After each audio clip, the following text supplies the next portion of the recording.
ஆதியும் அந்தமும் இல்லாத அனாதியான சிவபெருமானை நாம் பல ஆலயங்கள்ல ரூப வடிவமாக தரிசனம் செய்கின்றோம். ஆனால் இறைவன் இயற்கையே வடிவமாக, மலையின் பிம்பமாக சிவபெருமான் வாழ்கின்ற புனிதமான இடம் அப்படின்னா அது திருக்கைலை மலை அப்படின்னு தான் சொல்லணும். சைவர்களாக பிறந்த ஒவ்வொருவருக்கும் வாழ்க்கையில ஒரு மிகப்பெரிய பேரு அல்லது கண்டிப்பாக அவர்கள் தரிசிக்க வேண்டிய இடம் அப்படின்னா அது திருக்கைலை மலை தான். இந்த திருக்கைலை மலை அப்படிங்கிறதுல ஒவ்வொருவருக்கும் ஒவ்வொரு வகையான அனுபவத்தை சிவபெருமான் தருவார். இறைவனை ஆலயத்திற்கு சென்று வழிபடுவது அப்படிங்கிறது வேறு, ஆனா இறைவனை இயற்கையாக அனுபவிப்பது அப்படிங்கிறது வேறு. இந்த அனுபவம் உங்களுக்கு கிடைக்கணும் அப்படின்னா கண்டிப்பாக கைலை மலையான தரிசனம் பண்ணணும். ஒவ்வொரு ஆண்டும் நம்முடைய ஆத்மஞான மையத்தின் சார்பாக சிறப்பாக பல நூறு அடியார்களை அழைத்து சென்று இந்த திருக்கைலாய யாத்திரையை நாங்கள் நடத்தி வருகின்றோம். 2026 ஆண்டிற்கான யாத்திரையின் முன்பதிவு இப்ப தொடங்கி இருக்கு. 70 வயதிற்குள்ள இருக்கணும். உங்களுக்கு பாஸ்போர்ட் இருந்தது அப்படின்னா இந்த யாத்திரையில நீங்க கலந்துக்கலாம். அதுக்குள்ள எடுத்துருவோமா அப்படின்னாலும் இந்த யாத்திரையில நீங்க கண்டிப்பாக கலந்து கொள்ளலாம். முன்பதிவு செய்யணும்னு விருப்பப்படுறவங்க கீழே தரப்பட்டு இருக்கக்கூடிய அலைபேசி எண்ணை தொடர்பு கொண்டு உங்களுடைய வருகையினை முன்பதிவு செய்து கொள்ளும்படி அன்புடன் கேட்டுக்கொள்கின்றோம்.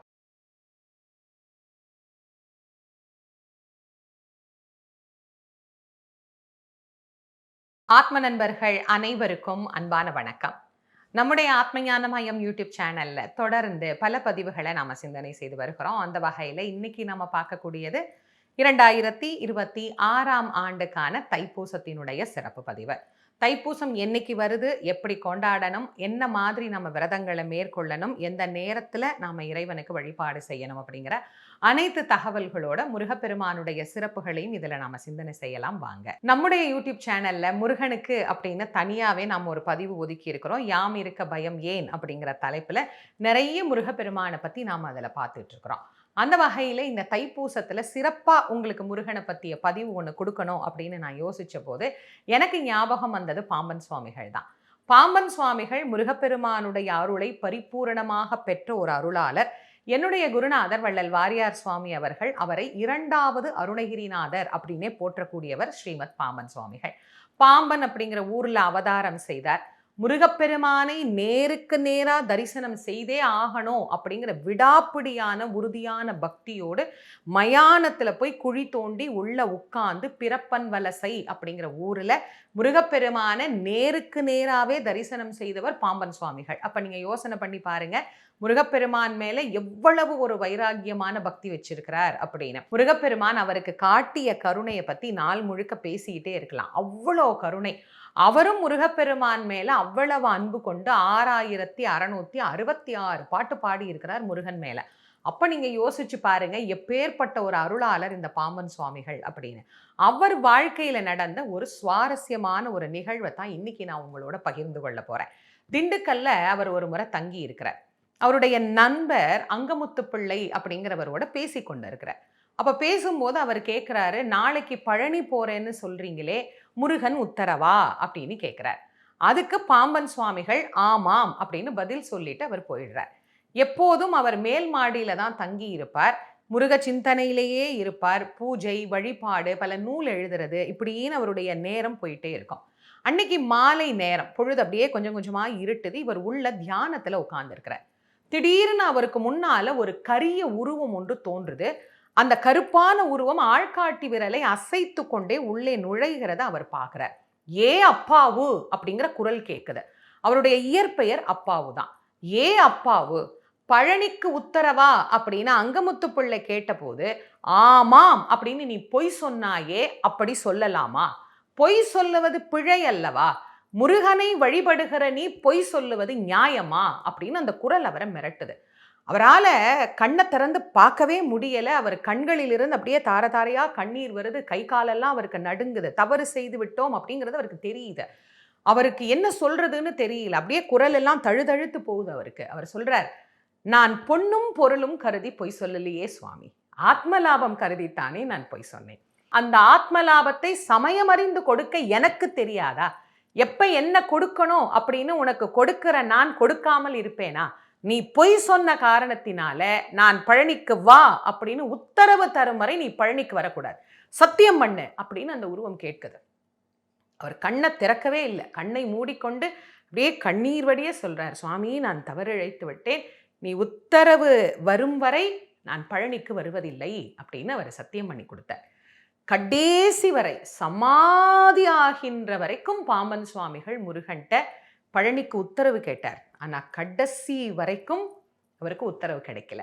தன் வயோதிக காலத்துல சென்னையில தம்புச்செட்டி தெருவில் ஒரு குதிரை வண்டிக்காரர் இடிச்சு கால் உடைஞ்சு அந்த எலும்பு முறிவு ஏற்பட்டு மருத்துவமனையில் அவர் தங்கி இருந்த போது கூட முருகப்பெருமான் அவர் பக்கத்துல வந்து உட்கார்ந்து உடைந்த எலும்பை சரி செய்த அதிசயத்தை கூட அவர் வாழ்க்கையில நிகழ்த்தி காட்டினார்.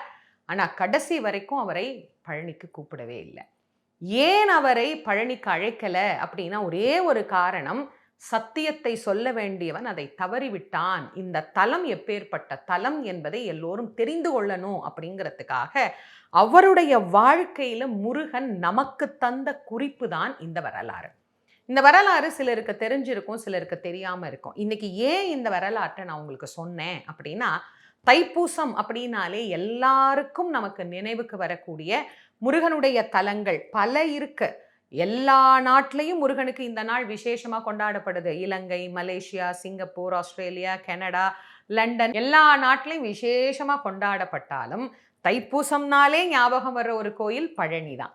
பழனிக்கு பாத யாத்திரையாக பக்தர்கள் இதுக்காக மாலை போட்டு விரதம் இருந்து கடுமையான விரதம் நடந்து போய் காவடி செலுத்தி முருகப்பெருமானுக்கு பால் குடம் எடுத்து மொட்டையடிச்சு அவங்க செய்யக்கூடிய அந்த பக்தியும் அந்த வழிபாடும் இன்னைக்கும் பல்லாயிரக்கணக்கான பக்தர்கள் பழனியை தேடி போறாங்க.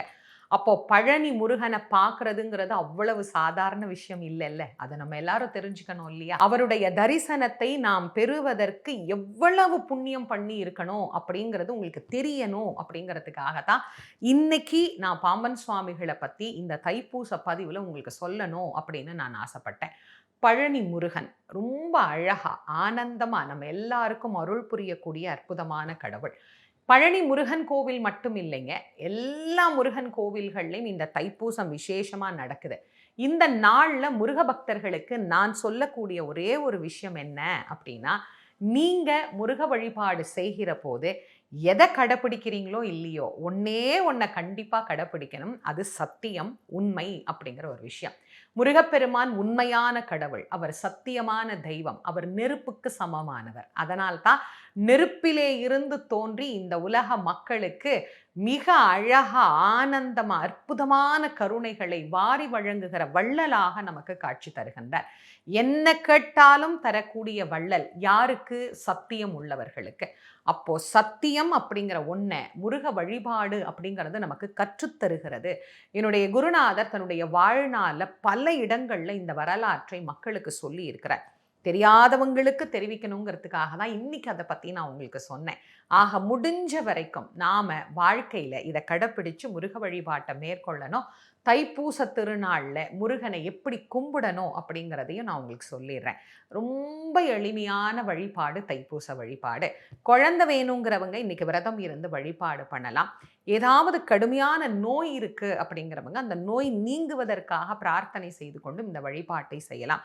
குழந்தைக்காக சஷ்டி விரதம் இருக்கிறவங்க கூட இந்த பூச விரதத்தையும் சேர்ந்தே இருக்கலாம். ரொம்ப ரொம்ப விசேஷமானது. அதனால இந்த தைப்பூசத்துக்கு காலையிலிருந்து நீங்கள் உபவாசமாக இருக்கணும் மாலை வரைக்கும். நான் எப்போதும் சொல்கிறது தான், முடிஞ்சவங்க உபவாசமாக இருங்க, முடியாதவங்க எளிமையாக பாலோ பழமோ இந்த மாதிரி ஏதாவது நீர் ஆகாரமாக எடுத்துக்கொண்டு, இல்லை பழங்கள் எடுக்கத்தான் செய்யணும் நாங்கள் மாத்திரை போட்டுக்கிறோம் அப்படிங்கிறவங்க உணவு எடுக்க தான் செய்யணும் அப்படிங்கிறவங்க உங்கள் உடல்நிலைக்கு ஏற்ப விரதம் வச்சுக்கோங்க. மற்றவர்கள் சும்மாவே வழிபாடு செய்யலாமான்னா தாராளமாக செய்யலாம். முருகனுக்கு நெய்வேத்தியமாக என்ன வைக்கலாம் அப்படின்னா, இனிப்பா சக்கரை பொங்கல் வைக்கலாம், பாயசம் வைக்கலாம், பருப்பு பாயசம் ரொம்ப விசேஷமானது. இல்லை மதியம் இலை போட்டு நீங்கள் படைக்கிறீங்க அப்படின்னாலும் படைக்கலாம். ஏன்னா இன்னைக்கு வள்ளலாரையும் நாம் வழிபட வேண்டிய ஒரு அழகான நாள். அதையும் நான் உங்களுக்கு சொல்லிடுறேன். வடலூரில் எழுந்தருளி அருள் புரியக்கூடிய ஜோதி ஸ்வரூபமாக நம் எல்லோருக்கும் ஞானத்தை வாரி வாரி வழங்கிய ஒரு வள்ளலாக விளங்கக்கூடியவர் ராமலிங்க அடிகளார். வடலூர் வள்ளல் அப்படின்னு அழைக்கப்படக்கூடிய ஞான வடிவமாக விளங்கக்கூடிய வள்ளல் பெருமானார் ஜோதியிலே கலந்த தினமும் இந்த தினம்தான். அதனால மதியானம் சில பேருக்கு படைக்கிற வழக்கம் உண்டு. அப்படி மதியம் படைக்கிறவங்க வள்ளலாருக்கு பிரியமான தயிர் சாதமும் அப்பமும் சேர்த்து வச்சுக்கோங்க. முருகனுக்கு சிலர் கிருத்திகைக்கு படையல் போடுற மாதிரியே பூசத்துக்கும் படையல் போடுவாங்க. சாதம், சாம்பார், அப்பளம், வடை, பாயசம் எல்லாம் வச்சு. அப்படி பண்றவங்க மதியமும் கும்பிடலாம். இல்லைம்மா நாங்கள் முழு விரதமாக இருப்போம் அப்படின்னா காலையில் உபவாசத்தை ஆரம்பித்து மாலை வரைக்கும் நீங்கள் உபவாசமாக இருங்க. தைப்பூசத்துக்கு அநேகமான கோயில்களில் பால் குடம் எடுத்து வழிபாடு செய்கிறதுங்கிறது ஒரு வழக்கம் இருக்குது. நமக்கு பக்கத்தில் ஏதாவது முருகர் கோவில் இருக்குன்னா ஒரு 1/2 லிட்டர் பால் வாங்கி கொடுங்க அபிஷேகத்துக்கு. அதுவே ரொம்ப விசேஷமானது. வீட்டில் முருகர் விக்கிரகம் வச்சிருக்கிறீங்க அப்படின்னா பால் அபிஷேகம் செய்து வழிபாடு பண்ணிக்கலாம். படந்தாமா இருக்குது அப்படின்னா ஒரு டம்ளர் பால் வச்சு நைவேத்தியம் பண்ணிக்கலாம். இப்படி காலையில் உங்களுடைய விரதத்தை ஆரம்பிங்க. மாலை 6 மணிக்கு மேலே நம்ம விரதத்தை பூர்த்தி செய்து கொள்ளலாம். இந்த ஆண்டு விசேஷமாக நமக்கு பௌர்ணமியும் வந்துருது, பூச நட்சத்திரமும் ஒன்றா வந்துடுது. அதனால் நாள் முழுவதுமே இந்த பூச வழிபாடு அப்படிங்கிறது ரொம்ப ரொம்ப சிறப்பான வழிபாடாக அமையும். இருந்தாலும் வழிபாட்டுக்கு அப்படின்னு சில நேரம் நமக்கு குறிப்பிடப்பட்டிருக்குல்ல, அந்த நேரம் என்னங்கிறத சொல்கிறேன். தைப்பூசம் நமக்கு விடுமுறை நாள் ஞாயிற்றுக்கிழமையில தான் நமக்கு வருது. அதனால் இந்த ஆண்டு தைப்பூசம் காலையிலேயே சில பேர் கேட்குறீங்க, அம்மா நாங்கள் காலையில் பிரம்ம முகூர்த்தத்திலே கும்பிட்டுலாமா அப்படின்னு தாராளமாக வழிபாடு செய்யலாம். அதனால் நான் சில நேரங்கள் உங்களுக்கு கொடுக்குறேன். அந்த நேரங்களில் எது உங்களுக்கு சௌகரியமோ அந்த நேரத்தை பயன்படுத்திக்கோங்க. 1/2/2026 அன்று இந்த ஆண்டு தைப்பூசம் நமக்கு அமைந்திருக்கிறது. ஞாயிற்றுக்கிழமை அன்றைக்கு பௌர்ணமி நமக்கு 1/2/2026 அதிகாலை 4:41 ஆரம்பிச்சு 2/2/2026 அதிகாலை 4:43 வரைக்கும் பௌர்ணமி இருக்கு. பூச நட்சத்திரமும் 1/2/2026 அதிகாலை 1:54 ஆரம்பிச்சு 2/2/2026 அதிகாலை 1:01 வரைக்கும் நமக்கு அமைஞ்சிருக்கு. ஆக முழு நாளுமே 1ஆம் தேதி நமக்கு பௌர்ணமியும் பூசமும் நிறைந்திருக்கிறது. வழிபாட்டுக்குரிய நேரம் காலையில் வழிபடுறவங்க 4:30 6:30 மணிக்குள்ளேயும், கொஞ்சம் தாமதமாக வழிபடணும் அப்படிங்கிறவங்க 8 மணியிலிருந்து 9:30 காலை வழிபாட்டை செய்து கொள்ளலாம். மதியம் இலை போடுறவங்க படைக்கிறவங்க எல்லாம் 1:35 2:35 நீங்கள் வழிபாடு செய்து கொள்ளலாம். மாலையில் விரதம் விடக்கூடியவர்கள் இலை போட்டு படைக்கிறீங்கனாலும் சரி, பால் வச்சு நைவேத்தியம் பண்ணி விரதம் விடுறீங்கனாலும் சரி, 6 மணிக்கு மேலே உங்கள் விரதத்தை பூர்த்தி செய்து கொள்ளலாம். நான் வழிபடுவதற்கான நேரங்கள் சொல்லியிருக்கேன். இந்த நாளில் மாலை 6 மணிக்கு ஒரு விளக்கேற்றி, முடிஞ்சா நெய் விளக்கேற்றுங்க, இல்லை சாதாரணமாகவே ஒரு விளக்கேற்றி முருகனை வழிபாடு பண்ணி பூஜை நிறைவு செய்யுங்க. விரதம் இருக்கிறவங்களோ விரதம் இல்லாதவங்களோ இன்னொன்னையும் சேர்த்து செய்யுங்க. 6 மணிக்கு தீபம் ஏற்றுகிற போது வள்ளல் பெருமானார மனசுல நினைச்சு அவருடைய தாரக மந்திரமாகிய அருட்பெரும் ஜோதி அருட்பெரும் ஜோதி தனிப்பெரும் கருணை அருட்பெரும் ஜோதி அப்படிங்கிற அந்த தாரக மந்திரத்தை சொல்லுங்க. வள்ளல் பெருமானாரை வழிபாடு செய்யக்கூடியவர்களுக்கு உடல் நோய், மனநோய் எல்லாம் நீங்கும். அந்த வீட்டில் அன்னக்குறை அப்படிங்கிறதே இருக்காது. இத்தனை நலன்களையும் வள்ளல் பெருமானார் நமக்கு தருவார். அவரையும் இந்த நாளில் நினைவு கூறுவோம். அதே மாதிரி முருக வழிபாடு செய்கிறவங்க திருப்புகழ் பாராயணம் பண்ணலாம். அலங்காரம், அனுபூதி, வேல்மாறல், வேல் வகுப்பு எல்லாமே பாராயணம் பண்ணலாம். நிறைய எங்களுக்கு தெரியாதுமா அப்படிங்கிறவங்களுக்கு நான் முருகனை பற்றி படிக்கிறதுக்கு ஒரு 8 பாடல்கள் கொடுத்துருக்குறேன். என்னோட யூடியூப்லேயே பதிவாக இருக்கும். அதனுடைய லிங்கையும் நான் கீழே டிஸ்கிரிப்ஷன் பாக்ஸில் சேர்க்குறேன். அதையும் நீங்கள் பாராயணம் செய்து கொள்ளலாம். எப்போதும் நான் சொல்கிறதான், ஒரு நல்ல நாள்னா விரதம் இருக்கிறீங்கன்னா ஒருத்தருக்காவது அன்னதானம் செய்யணும் அப்படிங்கிறது. வள்ளலார வேற வழிபடக்கூடிய பூச நாள். அதனால் கண்டிப்பாக யாராவது ஒரு உயிருக்காவது அன்னதானம் செய்யுங்க, மறந்துடாதீங்க. இந்த பதிவை உங்களுடைய நண்பர்கள், உற்றார் உறவினர்களோட கண்டிப்பாக பகிர்ந்துக்கோங்க. முருக பக்தர்கள் அனைவரும் தெரிந்து கொள்ள வேண்டிய பாம்பன் சுவாமிகளுடைய வரலாறும் தைப்பூசத்தினுடைய சிறப்புகளையும் அவங்களும் தெரிஞ்சுக்குவாங்க. நம்முடைய யூடியூப் சேனலை இதுவரைக்கும் நீங்கள் சப்ஸ்கிரைப் பண்ணலைன்னா பண்ணிக்கோங்க. மீண்டும் மற்றும் ஒரு சிறப்பான பதிவில் உங்கள் அனைவரையும் சந்திக்கும் வரை உங்கள் அனைவருக்கும் நன்றியும் வணக்கமும் கூறி விடைபெறுவது திருமுருக வள்ளல் வாரியார் சுவாமிகளின் மாணவி தேசமங்கேற்கரசி. நன்றி, வணக்கம்.